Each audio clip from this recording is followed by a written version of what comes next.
size sisindiswe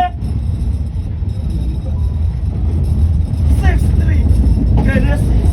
Wathi uJehova moya wakhe ngeke usahlala kuthina njalo ngenxa yezono zethu. Wathi uJehova umoya wakhe ngeke awubabona abantu benza izinto ezimbi kangaka ukuthi umoya kaNkulunkulu awusekho kubo. Kunabantu manje njengoba silana nje ujaha emsebenzini ujaha uyofakaza amanga ngomuntu wakubo. Umoya kaNkulunkulu awukho kubantu ukuthi bazothiwani mina abantu bakubasi. Uyoma kade ehleli kwi-dictionary izoluyokucela isingisi abo. Wathi uJehova umoya wakhe kusahlala kubantu njalo ngenxa yezono zethu. Iya number 5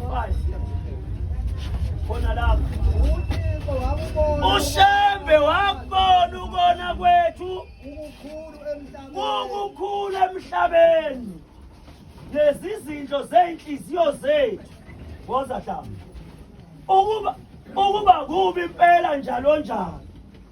uJehova waguquka ngoba wayebenzile abantu emhlabeni.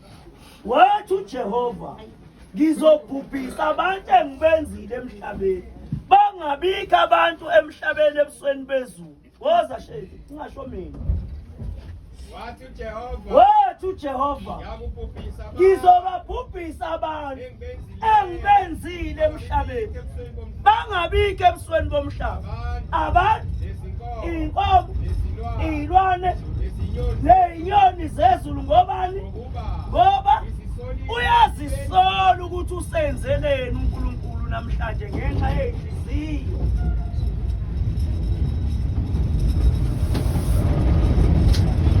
Ngenxa yenhliziyo. Into edala uNkulunkulu ayisole ngathi inhliziyo zethu zilikhulu.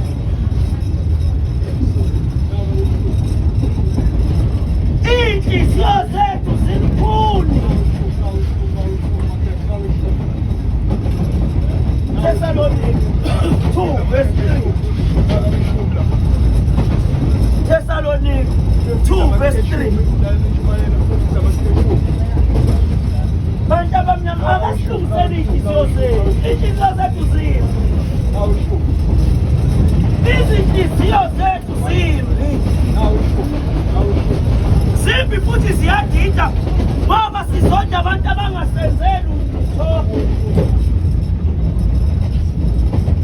Thessaloniki ukuyala kwethu akuyanga ngophili nangamanyala nangokukhohlisa. Kepha lokhu sithekisiwe uThixo ukuba sishumayele ivangeli. Njalo-ke masishumayela asenzi ukuba kube kuhle kubantu, kepha senza kube kuhle kuThixo. Woza kumele woza shezi 2:3 noma 3:2. Ukuniyala kwethu akuyi ngenkohliso nangamanyala nangobuqili. Kepha lokhu sivunyelwe uShembe ukuba sitshengisiwe ivangeli. Njalo-ke masikhuluma phakathi kwethu asenzi kuba kube kuhle kubantu, senza kube kuhle kunyazo. Okuyena owathuma thina ukuthi size kini simtshele ngomthetho wakhe, ngokuba asizanga nangezi lokutoboza nakahle. Nani niyazi asizanga nangecebo lokulifisa. uThixo ufakazi. Ngiyabonga njengoba siniyala nje, siniyalela izulu lethu.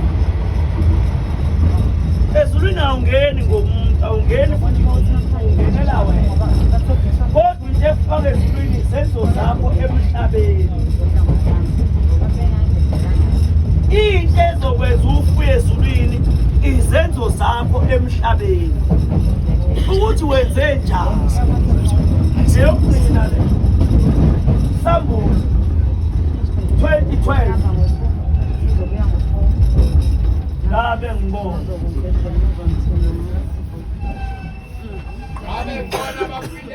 ngabe ngibona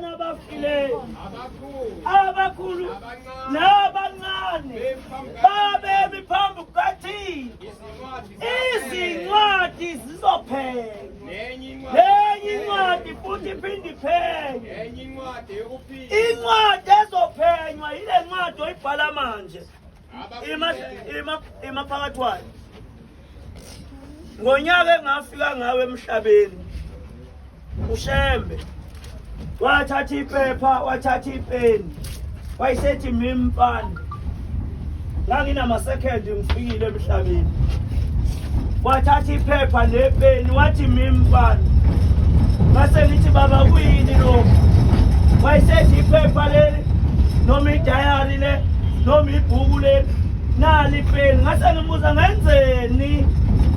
ngenzeni shembe ngalezi zinto wayisethi ibhala impilo yakho ibhale wena ungabhalelwa umuntu wathi ibhale wena nawe ngedate owafika ngayo wathi unemzuzwana ufikile ushembe wakunika iphepha nepeni wathi ibhala impilo yakho njengoba ulana ubhala impilo yakho awuyibhalelwa umuntu ungafa umuntu iy'ncwadi ezizophenywa zemhla yakhe yokuphila akayibhalelwe umuntu uyibhalela yena njengoba silana sibhala incwadi yethu ezofundwa mhla kuthiwa ngingumhambi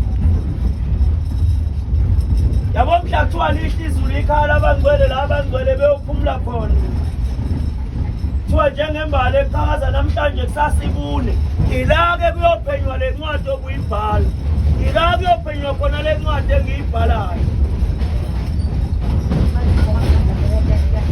ngabe ngibona oza kwami abafileyo behlulelwa ngalokhu okulotshiwe ezincwadini njengemisebenzi yabo akekho umuntu ozohlulelwa ngento angayenzanga lana ungafa into yokutshelwa yona ngomhla kuphela into eyobeyenziwe nguwe futhi ebhalwe nguwe phansi akubhalelwana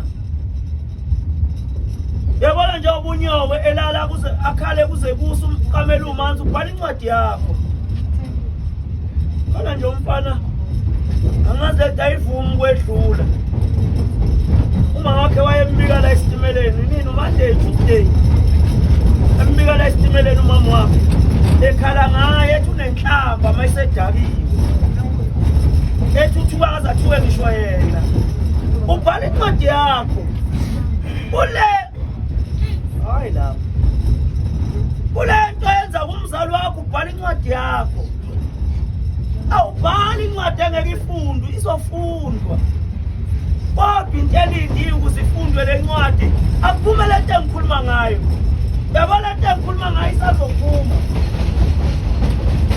iyona eyojeza kodwa yona yoni uyabona umphefumulo womuntu awoni noko ungafa umphefumulo womuntu awoni into eyonayo inyama nenhliziyo namehlo ney'nyawo zakhe nezandla zakhe kodwa ekugcineni kujesu umphefumulo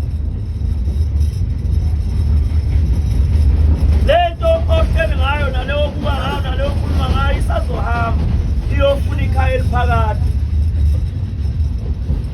ngakho-ke siqala manje ushintshe izenzo zenyama yakho izenzo zenyama yakho zidetermina indlela yakho yethuna ma izenzo zenyama yakho zikhohlakele nendlela yakho yethuna izokhohlakala bonke abazowehlika ushembe wasekuhleni abagade etheni nasey'ngozini nathi esibuka sambe nonyasi amen sizwe sabantu abampisholo asiyiphatheni kahle siyihlonipheni abantu esizalwe kunye nabo nesikhule kunye nabo sebehambile emhlabeni kodwa kubuhlungu bahambele ehlazweni lokwehluleka ukwenza izinto ezinhle ngakho-ke nathi kasizameni ukuthi ma kufika isikhathi sokuhamba emhlabeni sifike kunezinto ezinhle eziningi esizenzile ma iphenye incwadi yakho emaphejini awu-20